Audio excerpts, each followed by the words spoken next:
Selamat pagi saudara dimanapun Anda berada. Senang sekali Klik Indonesia Pagi kembali hadir menjumpai Anda selama 1 jam ke depan. Kali ini Senin 11 Maret 2024 bersama saya Andin Wijaya. Ya, dan saya Anggi DJ. Saudara, selamat Hari Suci Nyepi 2024 bagi seluruh masyarakat yang merayakan. Semoga kita semua diberikan keselamatan dan kesejahteraan di hari yang baik ini. Dan sejumlah informasi akan segera hadir untuk menemani pagi Anda. Kita simak 2 cuplikan Klik Indonesia Pagi selengkapnya.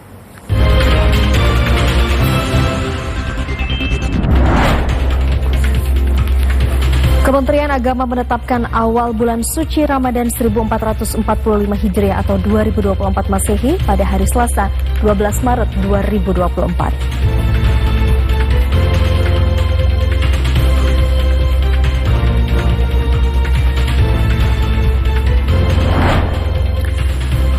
Satu warga meninggal dunia akibat bencana banjir dan longsor yang melanda sejumlah daerah di Kabupaten Pesisir Selatan, Sumatera Barat.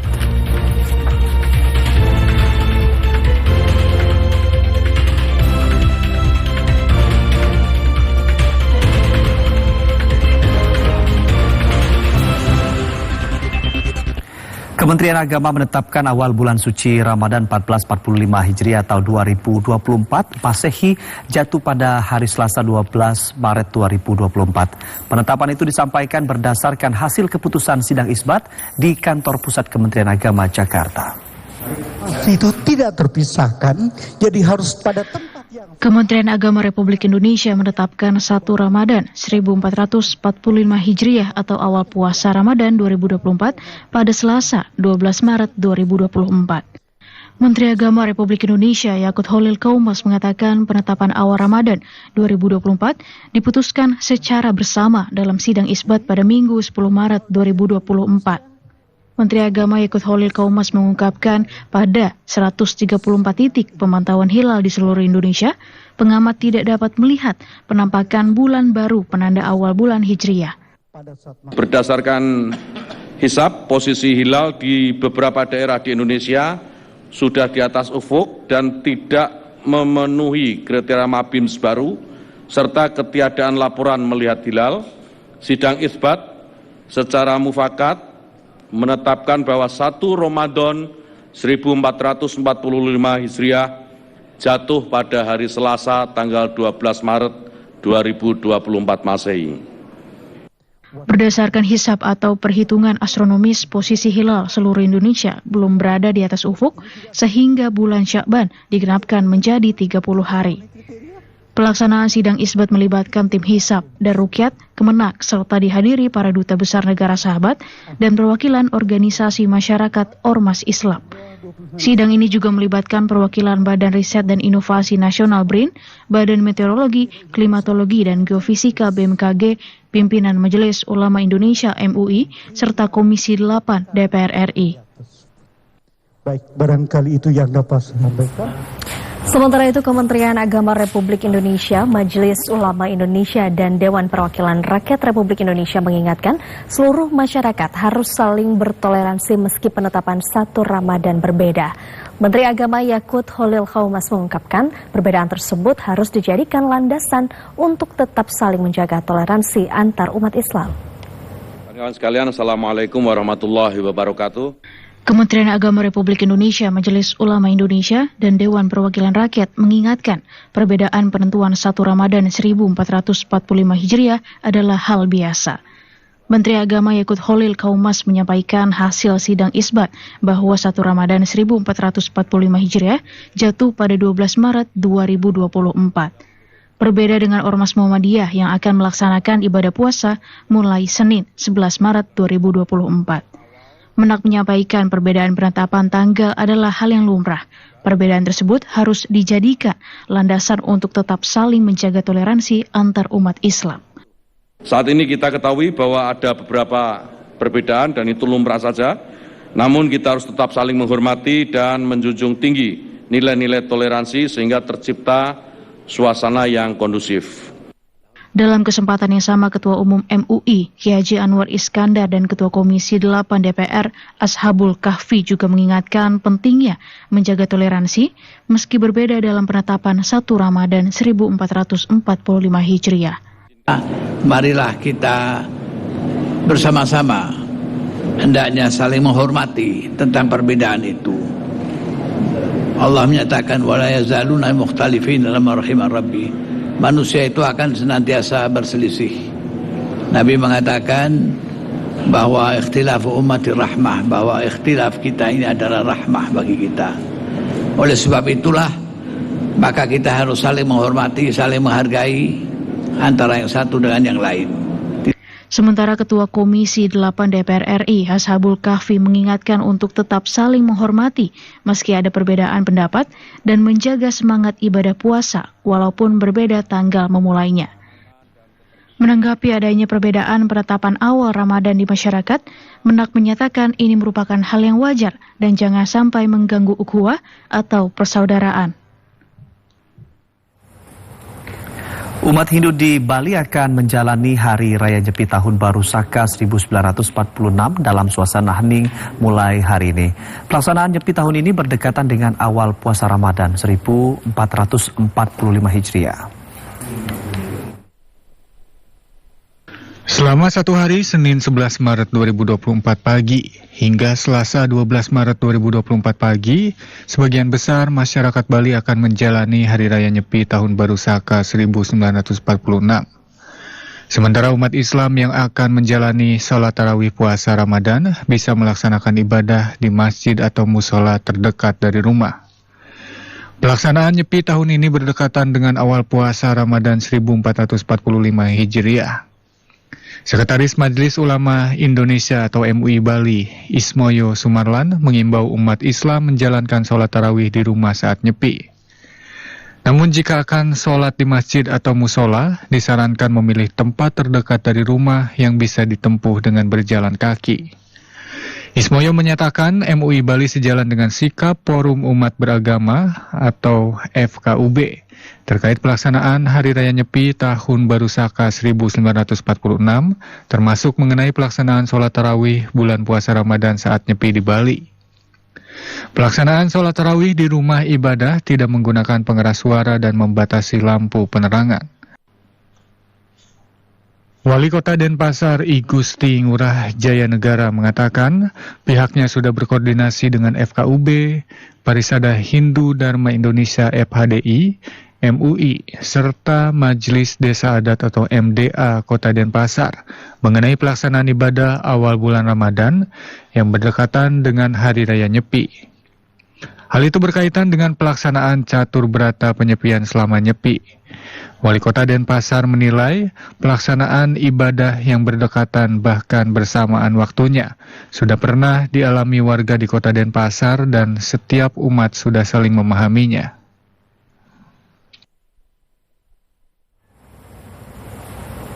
Saudara, umat Hindu di Bali melakukan rangkaian pawai ogoh-ogoh jelang Hari Suci Nyepi. Pawai ogoh-ogoh yang dilaksanakan di malam pengerupukan ini diikuti pemuda-pemudi dari setiap seka teruna-teruni STT di masing-masing banjar adat. Pawai ogoh-ogoh dilaksanakan sehari menjelang Hari Raya Nyepi atau biasa disebut dengan pengerupukan. Antusias warga di Bali umumnya untuk menyaksikan langsung pawai ogoh-ogoh ini sangat tinggi. Masyarakat berduyun-duyun menyaksikan pawai ogoh-ogoh yang dipusatkan di beberapa ruas jalan dan perempatan desa adat di Bali. Pawai ogoh-ogoh yang dilakukan malam pengerupukan ini merupakan bagian dari rangkaian jelang Hari Suci Nyepi. Pelaksanaan pengerupukan ditandai dengan diaraknya ogoh-ogoh atau patung yang menggambarkan kepribadian dan sosok Butekala. Umumnya, ogoh-ogoh divisualisasikan bertubuh besar, kuku panjang, dan berwajah seram. Pada pelaksanaan pengerupukan, ogoh-ogoh akan mengelilingi desa adat dan diiringi oleh obor serta gamelan, dan pesertanya umumnya para pemuda-pemudi dari setiap seka teruna-teruni di masing-masing banjar adat. Pawai ogoh-ogoh ini menjadi salah satu daya tarik bagi para wisatawan yang mengunjungi Bali. Maka tidak heran bila pengarakan ogoh-ogoh dihadiri oleh banyak wisatawan. Untuk pengamanan malam pengerupukan ini, pihak kepolisian berkolaborasi dengan petugas keamanan dan desa adat Pecalang. Dari Bali, Tim Liputan TVRI melaporkan.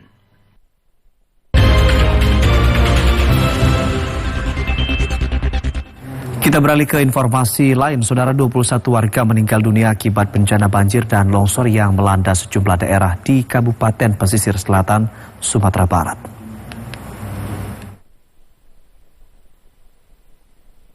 Jumlah korban bencana hidrometeorologi di Kabupaten Pesisir Selatan, Sumatera Barat bertambah. Berdasarkan catatan terakhir Badan Penanggulangan Bencana Daerah BPBD Pesisir Selatan, total korban berjumlah 27 orang. Sekretaris BPBD Pesisir Selatan, Yuskardi, mengatakan dari 27 orang, sebanyak 21 orang telah ditemukan dalam keadaan meninggal dunia. Sementara 6 orang lagi masih dalam proses pencarian. Dari jumlah korban yang telah ditemukan itu, sebanyak 20 orang sudah bersama keluarga. Sementara 1 orang lainnya masih berada di Rumah Sakit Umum Daerah RSUD M. Zain Painan.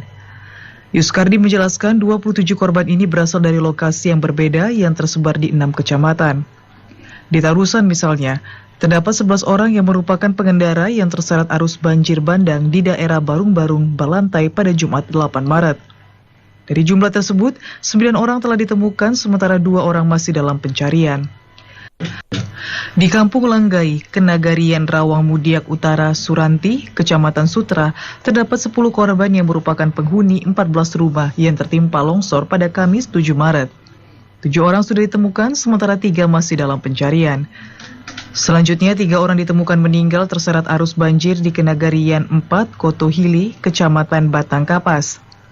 Pihak BPBD terus berupaya bersama tim gabungan untuk mencari korban yang masih hilang dengan menyisir lokasi-lokasi yang dilaporkan sebagai tempat korban terakhir terlihat. Sebanyak 21 orang korban banjir di Rantau Panjang dievakuasi tim Basarnas Gabungan dan Masyarakat. Meningkatnya debit air di sekitar permukiman dan ditambah kondisi pasang air laut dinilai membahayakan masyarakat, terutama anak-anak dan lansia. Tim Basarnas Gabungan bersama tokoh masyarakat mengevakuasi sekitar 21 warga korban banjir di Rantau Panjang, Kabupaten Pasaman Barat, Sumatera Barat pada Sabtu 9 Maret 2024.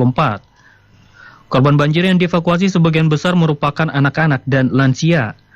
Petugas gabungan terpaksa menggunakan 2 unit perahu berukuran besar untuk mengevakuasi warga melewati aliran sungai karena akses jalan darat terputus akibat genangan banjir.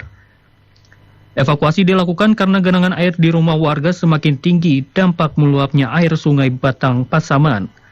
Koordinator Possar Pasaman, Novi Yurandi, menyatakan tim SAR gabungan telah mengerahkan personel di sejumlah lokasi yang rawan banjir.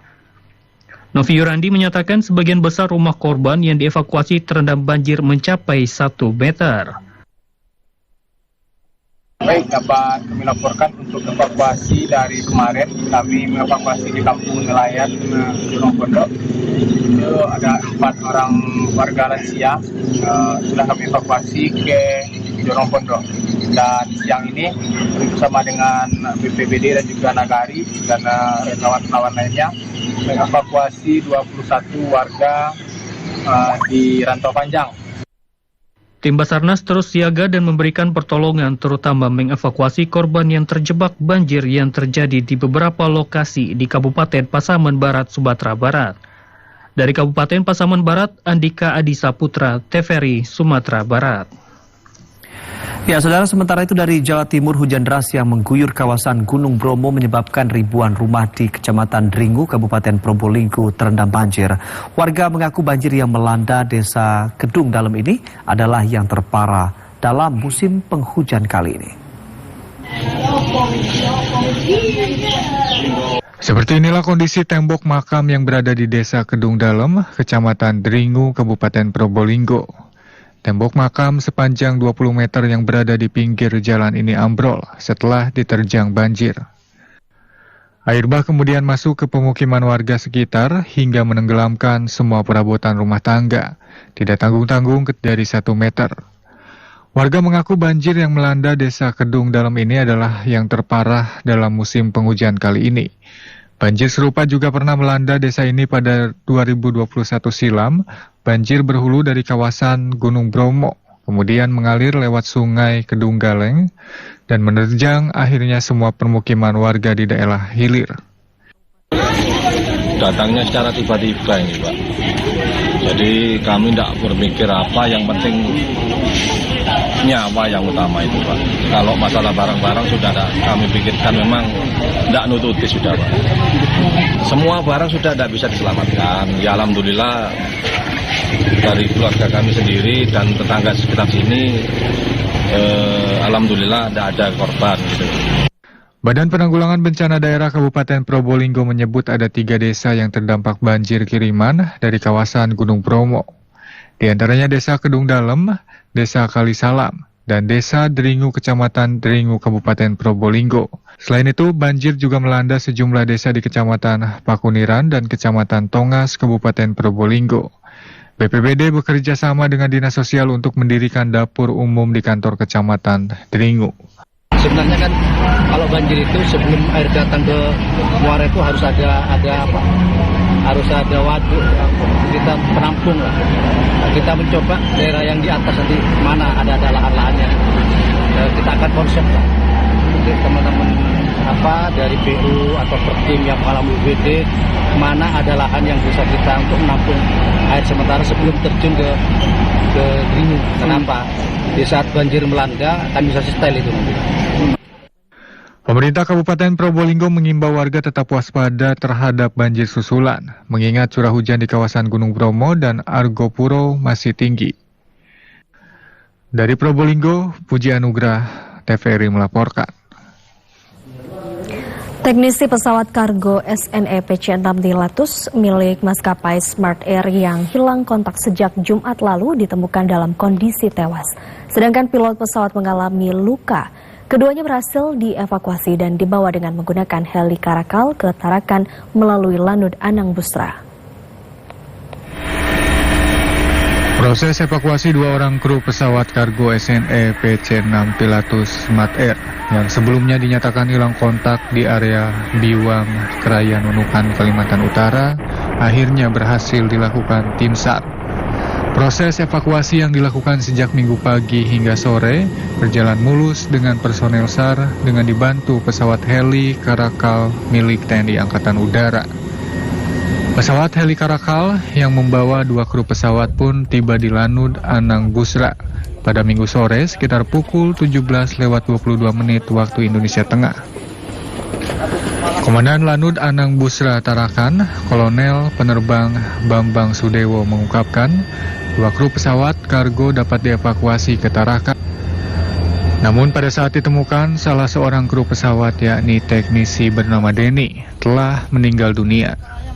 Sedangkan pilot pesawat Muhammad Yusuf ditemukan pesawat namun mengalami luka pada tubuhnya.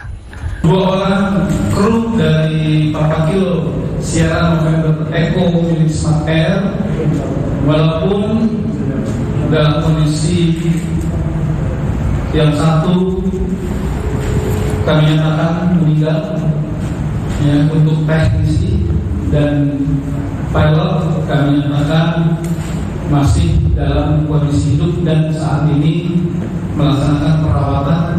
Nanti akan tim medis yang akan menilai apakah bisa ditangani di Tarakan atau kita rujuk ke rumah sakit yang lebih mampu menangani.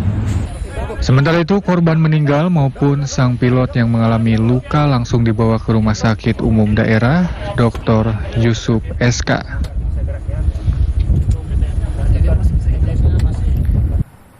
Tim SAR gabungan melakukan proses evakuasi pesawat kargo SNPCS 6 jenis Pilatus milik maskapai Smart Air pada Minggu 10 Maret 2024. Tim SAR gabungan menyiapkan 2 unit mobil ambulans untuk milik Rumah Sakit Bayangkara Polda Kalimantan Utara di posko pencarian dan pertolongan di Bandara Juwata Tarakan, Kalimantan Utara.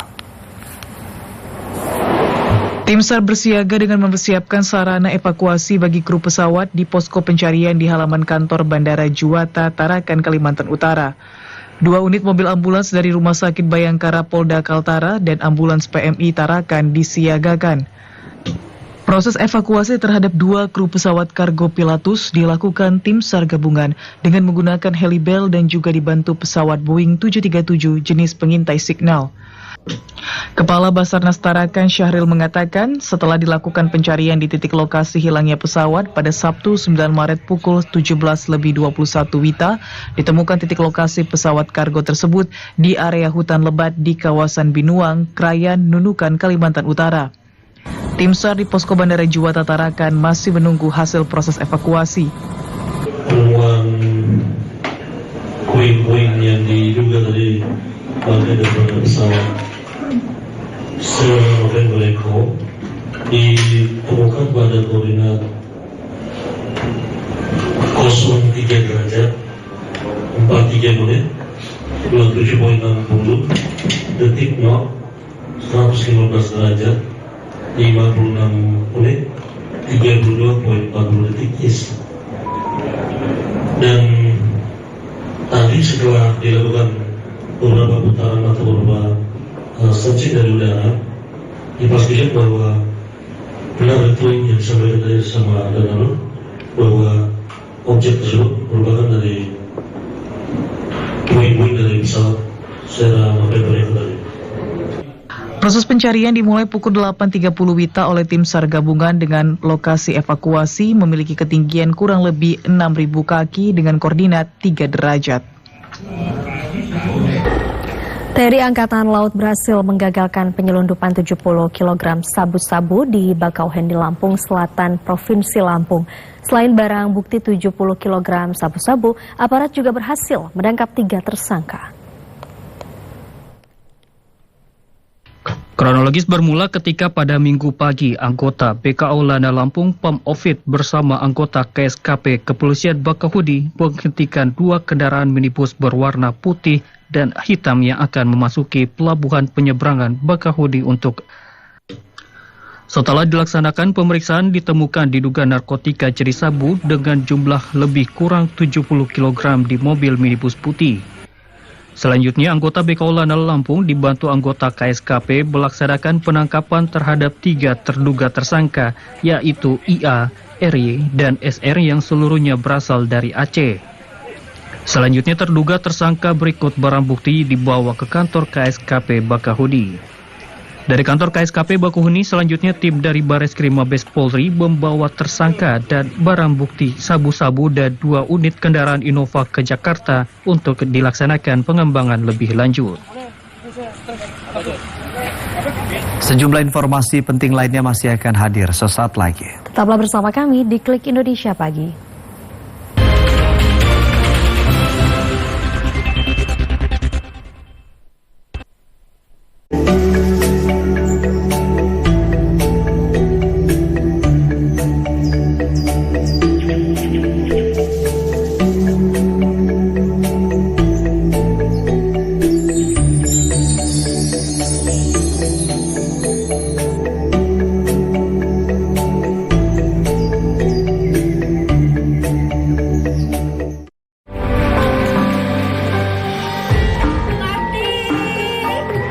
Bagaimana sumber daya manusia di desa dan sumber daya alam yang ada di desa bisa berkaitan dan saling terberdayakan.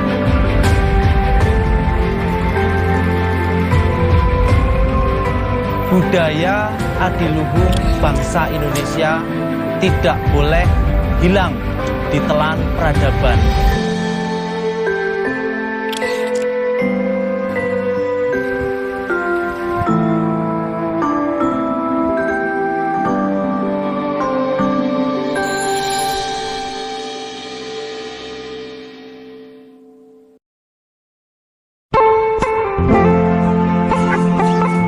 Balikpapan, Simpul Hilirisasi Migas dan Logistik Kalimantan Timur, berdampingan dengan Ibu Kota Nusantara. Bahwa kepindahan Ibu Kota Negara ke Nusantara adalah bukan hanya pindah istana Presiden, tetapi yang ingin kita bangun adalah budaya kerja baru, mindset baru. Ibu Kota Nusantara, babak baru peradaban bangsa Indonesia. Menjadi pusat pemerintahan dan inovasi hijau. Walaupun kita harus berpikir bahwa IKN Nusantara ini kan Indonesia sentris, nggak boleh lagi Jawa sentris dan juga nggak boleh Kalimantan sentris. Tetapi kita ingin mengangkat juga budaya lokal ke dalam berbagai hal di mana kita keseharian kita juga nanti akan diwarnai. Dibangun dan didirikan berdasarkan Undang-Undang Nomor 3 Tahun 2022 tentang Ibu Kota Negara. Menuju visi Indonesia 2045.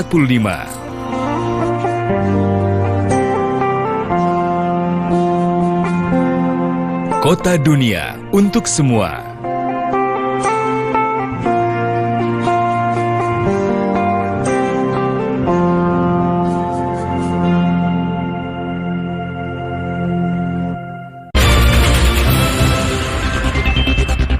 Terima kasih Anda masih bersama kami di Klik Indonesia Pagi.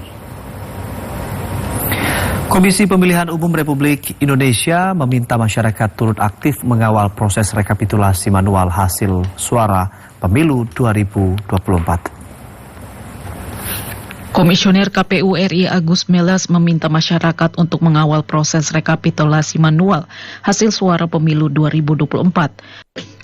Permintaan tersebut disampaikan KPU RI pasca lembaganya memutuskan permanen menghentikan penayangan real count pemilu 2024 pada Sirekap. Melas menjelaskan alasan KPU menyetop tayangan real count pemilu 2024 pada Sirekap. Penyetopan penayangan gambar diagram Sirekap guna meredam spekulasi manipulasi raihan suara peserta pemilu. Komisioner KPU itu menjelaskan dalam proses rekapitulasi manual semua masalah dibahas secara terbuka. Publik dapat mengamati prosesnya dengan menonton tayangan langsungnya di kanal YouTube. Meski penayangan tabulasi suara Sirekap dihentikan, Komisioner KPU Agus Melas menuturkan masyarakat dapat melihat unggahan dokumen-dokumen otentik ke aplikasi tersebut. Dokumen itu meliputi formulir C hasil dan D hasil penghitungan suara tingkat TPS dan kecamatan. Publik bisa mengakses dokumen tersebut di laman publikasi Sirekap. Formulir C hasil dan D hasil yang merupakan potret data otentik ada di laman publikasi Sirekap.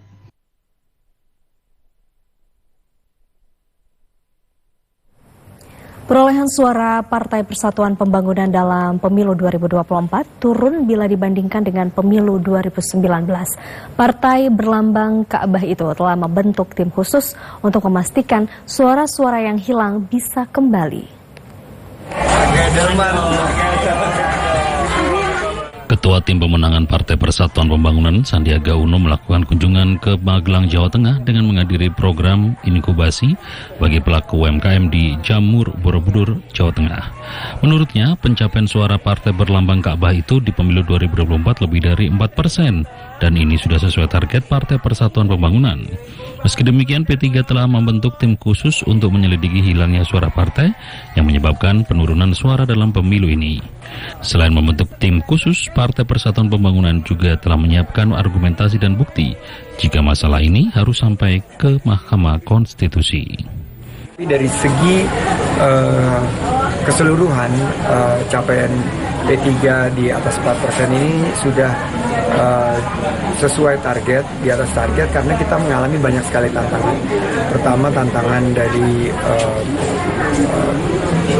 sumber daya yang terbatas, juga melinearkan pileg dan pilpres ini yang menjadi tantangan kita ke depan. Partai Persatuan Pembangunan mendorong kepada para kader untuk tetap terus berjuang guna kejayaan Partai Berlambang Ka'bah itu meski pencapaian kursi partai menurun di pemilu 2024. Demikian Dian Adi, TVRI Yogyakarta melaporkan dari Magelang, Jawa Tengah. Sementara itu, Ketua Umum Partai Golkar Erlangga Hartarto mengatakan partainya menang di 15 provinsi. Erlangga mengklaim hal itu adalah hasil persiapan Partai Golkar selama 2 tahun. Ketua Umum Partai Golkar Erlangga Hartarto optimis Partai Golkar memperoleh lebih dari 100 kursi di DPR RI. Ketum Golkar mengatakan berdasarkan penghitungan sementara, partainya memenangkan perolehan suara pada pemilihan legislatif Pileg 2024 di 15 provinsi. Ketum Golkar tidak menjelaskan lebih rinci daftar 15 provinsi itu, namun Erlangga menilai hasil ini menunjukkan adanya soliditas kader Partai Golkar. Nah, tentu berikut saya juga mengapresiasi apa yang diprediksi Partai Golkar, bahwa Partai Golkar akan memperoleh kursi yang signifikan, dan signifikan itu di atas 100, dan dari hasil perencanaan yang disiapkan selama 2 tahun, alhamdulillah memberikan hasil, karena Partai Golkar menjadi partai pemenang di 15 provinsi. Ketua Umum Partai Golkar Erlangga Hartarto menginstruksikan seluruh kader Partai Golkar untuk tetap menunggu hasil resmi penghitungan suara dari Komisi Pemilihan Umum KPU yang akan diumumkan pada 20 Maret 2024. Selain itu, Erlangga mengatakan Partai Golkar sudah bersiap menyambut pelaksanaan pemilihan kepala daerah Pilkada pada November mendatang. Sementara itu, Partai Golkar menggelar rapat pleno 2024 terkait evaluasi hasil pemilihan umum pemilu 2024 yang dipimpin Ketua Umum Partai Golkar Erlangga Hartarto. Rapat itu untuk mengevaluasi hasil pemilihan umum 2024. Partai Golongan Karya Golkar menggelar rapat pleno 2024 untuk mengevaluasi hasil pemilihan umum pemilu 2024. Rapat dipimpin Ketua Umum Partai Golkar dan digelar secara tertutup di kantor DPP Partai Golkar, Jakarta Barat pada 10 Maret 2024. Usai rapat pleno, Ketum Golkar Erlangga Hartarto mengapresiasi kinerja seluruh kader Partai Golkar dalam menghadapi Pesta Demokrasi 5 tahunan kali ini. Erlangga menilai kinerja seluruh kader partai menghasilkan capaian positif bagi partai berlambang pohon beringin. Pada rapat pleno hari ini kami melakukan evaluasi terhadap capaian baik Pileg maupun Pilpres, dan pada kesempatan ini kami seluruh DPP Partai Golkar mengucapkan terima kasih kepada seluruh masyarakat Indonesia yang telah mendukung dan memberikan suara untuk Partai Golkar. Selain itu, Ketum Partai Golkar Erlangga Hartarto membantah adanya isu rapat pleno kali ini membahas terkait Musyawarah Nasional Munas Golkar. Erlangga menegaskan jadwal Musyawarah Nasional akan diselenggarakan pada Desember 2024 mendatang. Ketua Umum DPP Advokasi Rakyat untuk Nusantara Bob Hasan menilai pemilu dan Pilpres 2024 lebih baik dari pemilu sebelumnya. Publik pun diharapkan tidak mudah mempercayai terkait berita yang beredar di sejumlah media sosial. Berdasarkan pengalaman menjadi tim sukses 2 pada pemilu sebelumnya, Ketua Umum DPP Arun, Dr. Bob Hasan menilai saat ini banyak info tentang Sirekap. Menurutnya, bila ada informasi yang tidak sesuai, publik dapat melihat hasil di tiap-tiap TPS melalui hasil di Bawaslu. Bob menilai info yang ada saat ini, apalagi dari Bawaslu, pastilah memiliki akurasi yang bisa dipertanggungjawabkan. Jika ada yang tidak puas, menurutnya caleg terpilih dari Dapil Lampung 2 ini dapat melakukan upaya hukum melalui Mahkamah Konstitusi untuk membuktikan jika ada unsur kesalahan. Bob Hasan optimis hasil pemilu 2024 sesuai dengan aturan Undang-Undang Pemilu. Sirekap itu hanya informasi, ya, bukan sebagai database, sebagai data pemenangan secara legalitas. Ya, legalitas ada di mana? Di TPS. Ya, C1 hasil, bukan C1 rekap. C1 rekap itu hanya sekedar lampiran saja. Yang hasil satu yang plano, yang lidi-lidi, tulisan lidi-lidi itu dari TPS sampai ke kecamatan, sampai ke kabupaten, sampai ke provinsi, sampai ke nasional, itu jelas, ya. Jadi kalau mau cek ada bisa kenapa ada kecurangan dan sebagainya macamnya, ya kan, kelompok-kelompok mana yang ikut, datang aja ke TPS-nya, ya, tengok ke TPS-nya siapa yang menang, Pak Prabowo apa yang lainnya, kan gitu. Gampang kok, ngapain kita ikut apa zaman sekarang udah nggak zaman lagi hoak-hoak, milu brutal lah, curang lah, apalah segala macam. Ketua Umum DPP Arun ini mengajak publik untuk tidak mempercayai informasi bohong atau hoax yang bersumber infonya tidak jelas.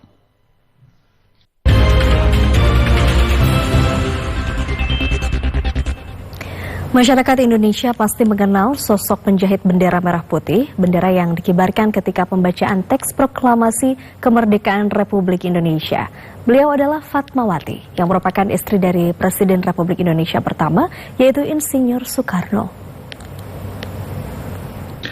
Jelang bulan suci Ramadan, sejumlah elemen masyarakat yang tergabung dalam gerakan Merah Putih Fatmawati atau GMPF melaksanakan doa dan tabur bunga di makam Fatmawati yang bertempat di TPU Karet Bifak, Jakarta.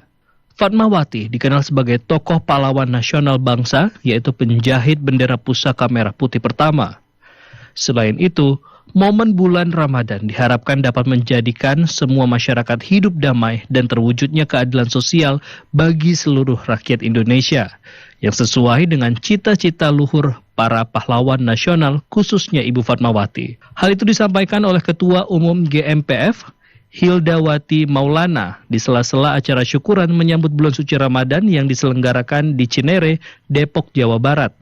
Hal senada juga diungkapkan oleh M. Faisal selaku Sekjen GMPF. Melaksanakan tabur bunga untuk mengingat para pahlawan kita Republik Indonesia ini, salah satunya adalah Ibu Agung Fatmawati. Semoga perjuangan beliau untuk bangsa ini terlaksana dengan baik dan dipimpin nanti insya Allah oleh pemimpin-pemimpin yang baik dan berakhlak baik. Semoga negara ini aman sentosa.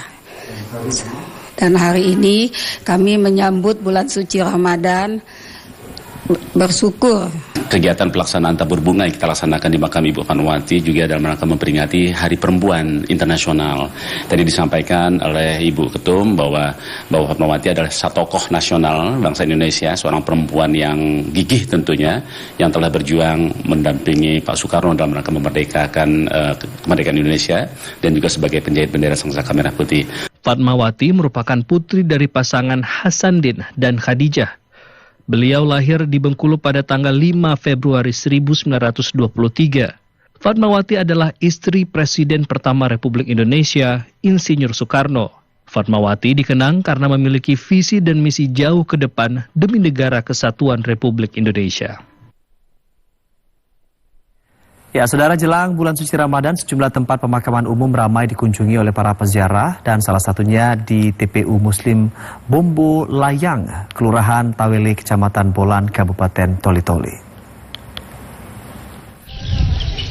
Inilah pemandangan yang terlihat di salah satu TPU yang ramai dikunjungi para peziarah untuk melihat lebih dekat makam para keluarga mereka dan memanjatkan doa sebagai tanda masih eratnya hubungan silaturahmi meskipun di alam yang berbeda. Hampir sebagian besar warga muslim menyempatkan mengunjungi makam sanak saudara maupun keluarga mereka, membersihkan kuburan dari kotoran yang ada di sekelilingnya sekaligus memanjatkan doa bagi yang telah wafat, di mana ziarah ini sebagai bentuk silaturahmi. Kegiatan rutin tahunan ini menjadi momen bagi masyarakat muslim di Indonesia, baik itu memasuki bulan suci Ramadan, usai Lebaran Idul Fitri dan Idul Adha.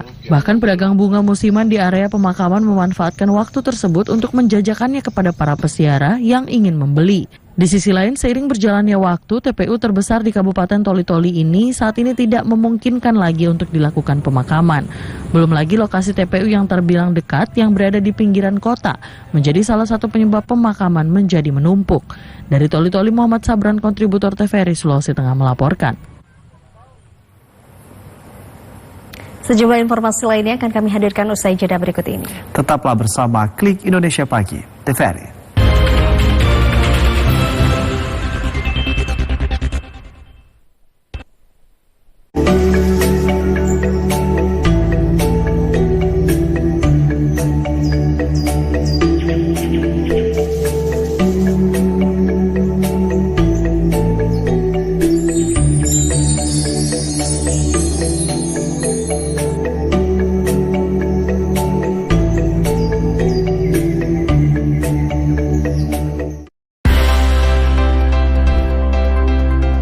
Komedi spesial di bulan suci Ramadan hadir di TVRI. Cerita kehidupan sehari-hari yang dikemas dengan penuh canda dan tawa. Ditemani oleh Komeng, Jarwo Puan, Rudi Sipit, Neneng Risma, Arif Alfiansyah, Opi Kumis, Parto, Daus Separuh, dan para artis terbaik tanah air. Pengen Beken, Senin sampai Kamis, pukul 16.45 waktu Indonesia Barat. Selama Ramadan. TVRI menyiarkan siaran langsung Liga Sepak Bola tertinggi Korea Selatan K-League One musim 2024. Jangan lewatkan aksi-aksi menawan Pratama Arhan yang merumput bersama Suwon FC.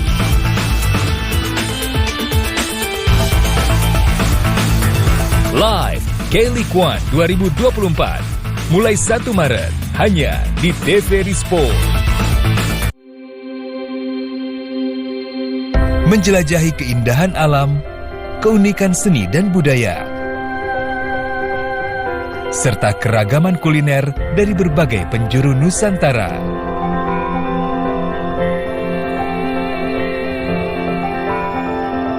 Pesona Indonesia setiap hari pukul 14 waktu Indonesia Barat.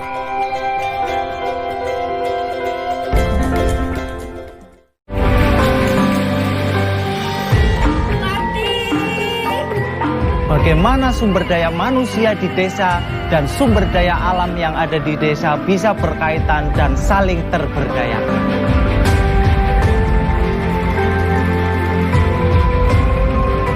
Budaya adiluhung bangsa Indonesia tidak boleh hilang di telan peradaban.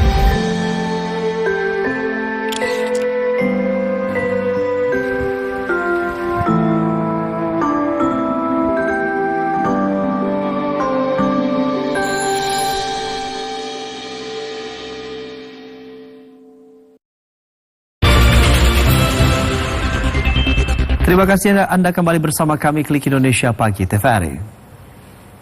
Kita lanjutkan ke informasi berikutnya. Saudara, Punggungan Raja Sidauruk Buru Bere se-Jabodetabek menggelar Pesta Bona tahun 2024 di Bekasi, Jawa Barat. Acara adat ini digelar untuk melestarikan budaya dan memperkuat persatuan sesama marga Sidauruk Buru Bere se-Jabodetabek.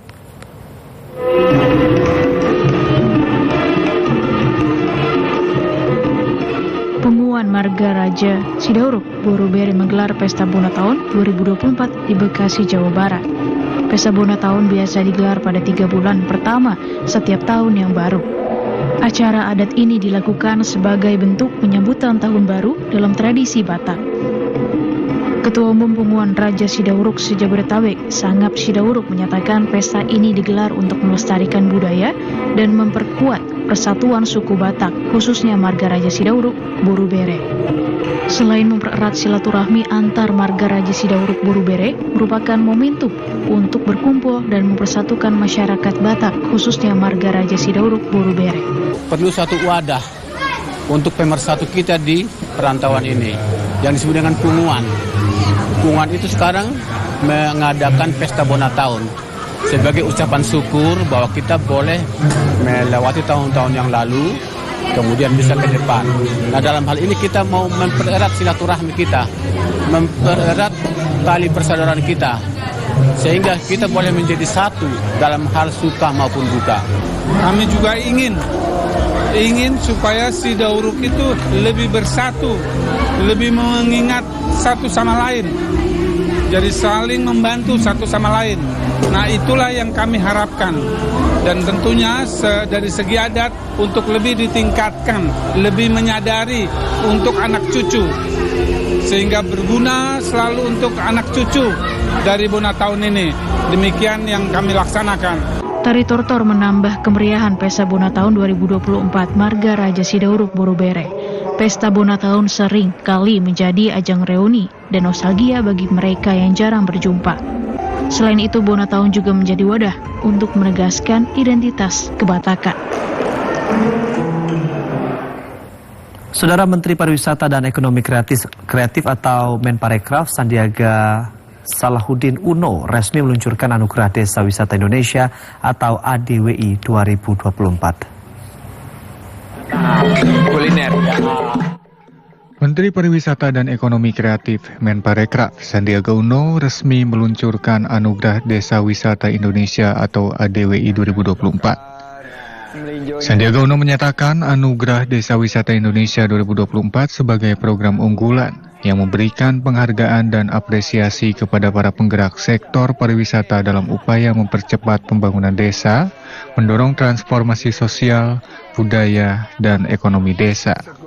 Anugerah Desa Wisata Indonesia tahun ini tidak hanya berfokus pada pemberian penghargaan, namun juga memberikan pendampingan sehingga desa-desa wisata terpilih dapat mengoptimalkan potensi, memperkuat tata kelola destinasi, dan memastikan keberlanjutan lingkungan. Tadi hasil yang disampaikan bahwa program kami ini 3T.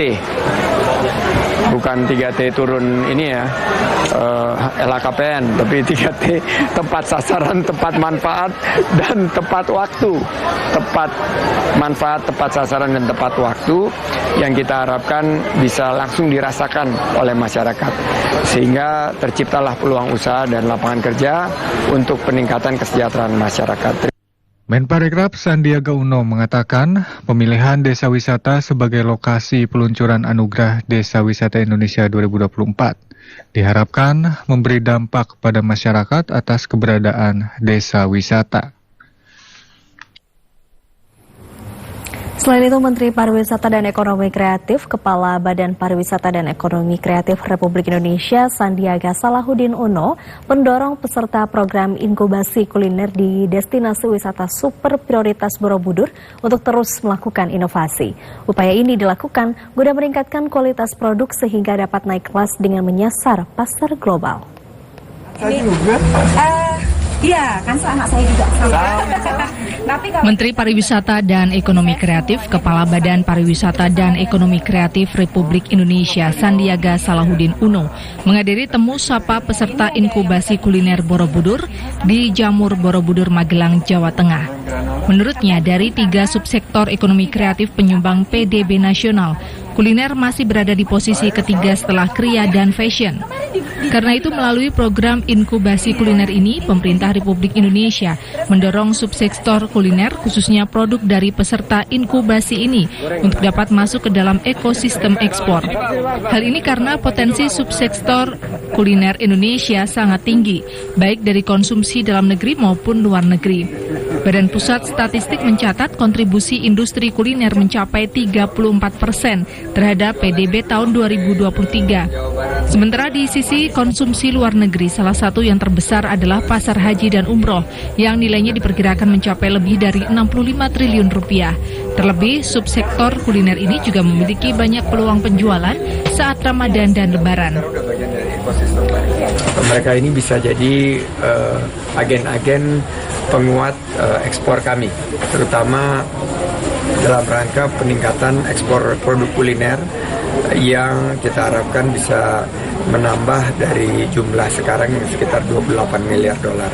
Kuliner ini terkuat dari segi penciptaan lapangan kerjanya, di nilai tambah ekonomi kreatifnya 42%, tapi ekspornya masih nomor 3, masih kalah dari fashion dan kria. Dengan kegiatan ini kita akan fasilitasi untuk lebih banyak yang nanti bisa merasakan pasar ekspor, termasuk juga ekspor ke Timur Tengah untuk ekosistem umroh dan haji. Melalui berbagai materi yang didapatkan, peserta dalam program inkubasi diharapkan semakin meningkatkan kapasitas dan kapabilitas para peserta. Kasih pelatihan, ada event-event juga, kita ada online, offline, berkembang sekali, ada impact sekali ke usaha kami, omset kami naik, penjualan kami bisa meluas juga sampai ke beberapa negara juga. Kita sudah ekspor juga. Kebetulan produk saya kan keripik bonggol pisang ya, yang itu memang harus ada edukasi yang lebih untuk pemasarannya. Tapi berdasarkan monitoring dan evaluasi yang dilakukan kepada para peserta setelah mengikuti pelatihan program inkubasi kuliner, tercatat sebanyak 80% peserta omsetnya naik antara 5 juta hingga 10 juta. 16% peserta mengalami peningkatan antara 10 juta sampai 50 juta dan sekitar 4% peserta mendapatkan kenaikan omset di atas 50 juta rupiah. Demikian Dian Adi, TVRI Yogyakarta melaporkan dari Magelang, Jawa Tengah.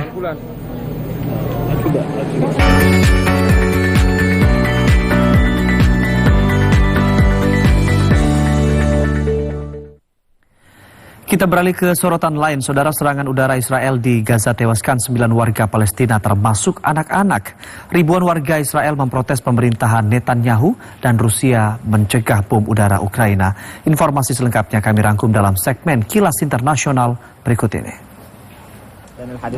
Tim penyelamat mengevakuasi korban luka dan korban tewas dari puing-puing bangunan akibat serangan udara Israel di kota Gaza, Palestina.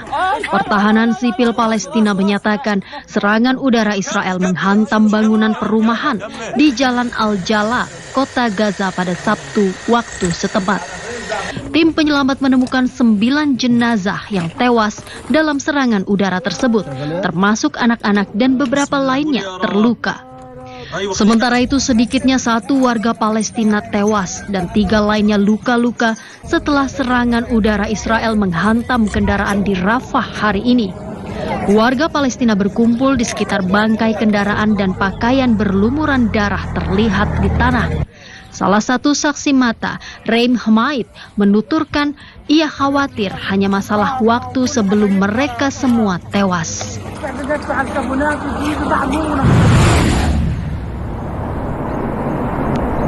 Lebih banyak bantuan diterjunkan di Gaza, Palestina pada Minggu 10 Maret ketika sejumlah negara mulai berupaya membangun koridor maritim baru untuk meningkatkan pasokan ke daerah kantong Palestina yang dilanda konflik itu. Pengiriman bantuan menghadapi hambatan parah di pos pemeriksaan perbatasan darat Gaza dan beberapa negara memulai bantuan lewat udara bulan lalu. Namun Amerika Serikat menyatakan bantuan tersebut merupakan alternatif mahal dan tidak memadai dibandingkan bantuan yang disalurkan mengingat besarnya krisis kemanusiaan. Pada Jumat 8 Maret, beberapa warga Palestina tewas ketika bantuan dijatuhkan di atas kepala mereka. Sementara itu, kapal LSM Spanyol dan 1 tongkang berisi bantuan berlabuh di Larnaca, Siprus dan diperkirakan menuju Gaza pada Minggu waktu setempat. Hal itu menjadi upaya internasional untuk meluncurkan koridor maritim bagi penduduk Palestina yang berada di ambang kelaparan. Presiden Siprus Nikos Christodoulides menyatakan telah melakukan lobi berbulan-bulan untuk membangun koridor itu. Sebelumnya, Menteri Luar Negeri Turki menyebut Siprus bertindak sebagai pusat transportasi dan logistik untuk senjata-senjata barat yang dikirim ke Israel untuk perang yang sedang berlangsung di Gaza, Palestina. Pernyataan Menlu Turki dilontarkan setelah laporan mengungkapkan penggunaan pangkalan militer Inggris di pulau itu dalam membantu Tel Aviv melakukan kejahatan perang di Gaza.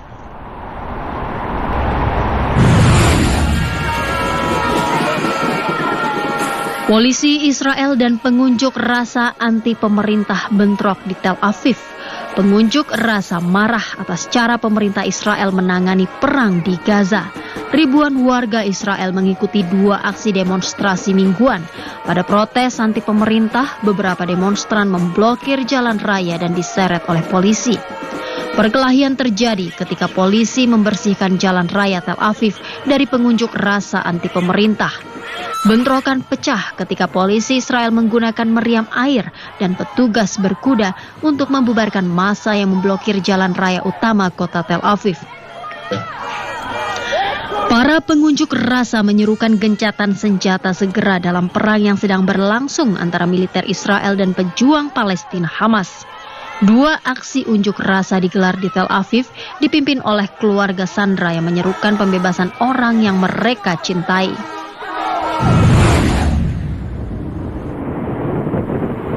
Pasukan pertahanan udara Rusia menembak jatuh jet tempur MiG-29 Ukraina dan mencegat bom udara berpemandu sejumlah roket dan drone Ukraina. Kementerian Pertahanan Rusia menyatakan pasukan Rusia menyerang radar anti-artileri Ukraina, depot amunisi, dan sasaran lainnya. Militer Rusia juga menangkis beberapa serangan Ukraina ke berbagai arah, termasuk Kupiansk, Avdiivka, dan Donetsk. Di pihak lain, staf umum Angkatan Bersenjata Ukraina menyatakan tentara Ukraina menghadapi puluhan pertempuran dengan pasukan militer Rusia di garis depan. Angkatan Udara Ukraina melakukan beberapa serangan terhadap personel dan peralatan militer Rusia.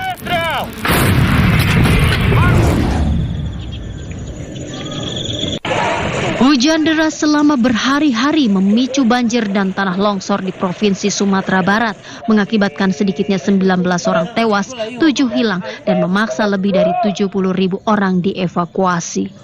Bencana yang terjadi sejak Kamis 7 Maret lalu di ibu kota Provinsi Sumatera Barat, Padang, dan 8 wilayah lainnya telah merusak hampir 700 rumah, sejumlah jembatan, sekolah, dan lahan pertanian. Basarnas masih berusaha mencari para korban yang dilaporkan hilang. 150 tim penyelamat dikerahkan untuk melakukan upaya pencarian korban yang terhambat oleh jalan yang tertimbun tanah longsor. Kepala Desa Abdul Malik mengatakan wilayah pesisir selatan terkena dampak parah dan mungkin lebih banyak warga di sana yang memerlukan bantuan. Warga yang telah dievakuasi berkumpul di masjid-masjid terdekat karena tidak ada tempat penampungan sementara.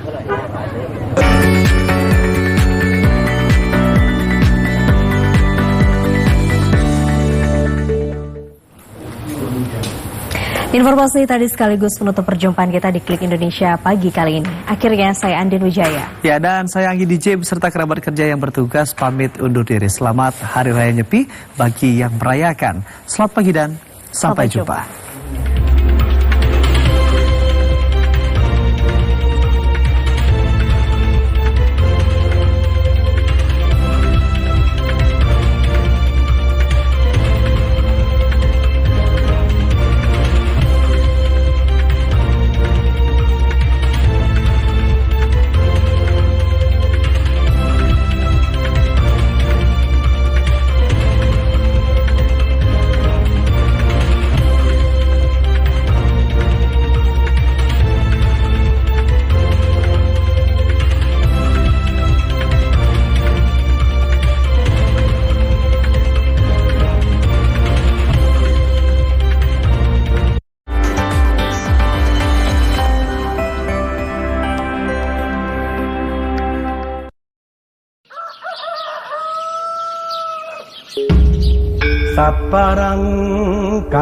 Peradaban bangsa Indonesia tidak lepas dari nilai-nilai tradisi dan budaya yang terjaga hingga kini. Keris, puncak karya budaya seni metalurgi, mulanya diciptakan sebagai senjata tradisional milik Nusantara.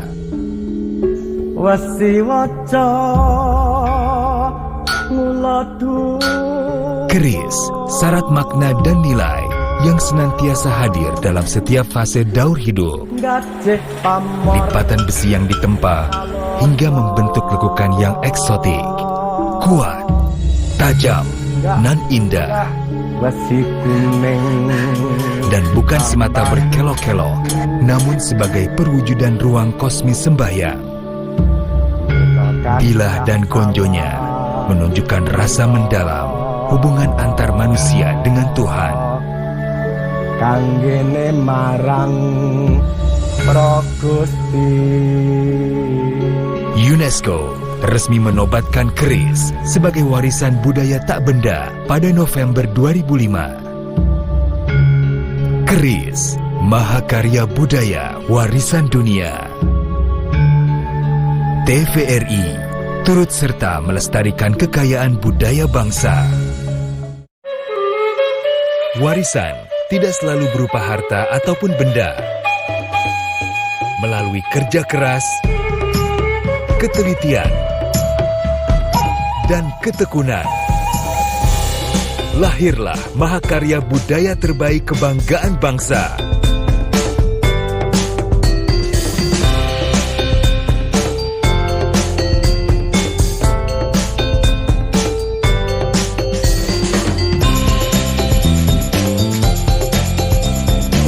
Tercipta dari sentuhan ragam budaya Nusantara yang menjadikan Indonesia begitu kaya akan warna.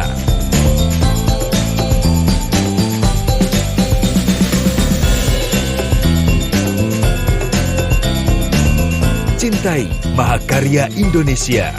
Lestarikan batik, warisan budaya Indonesia.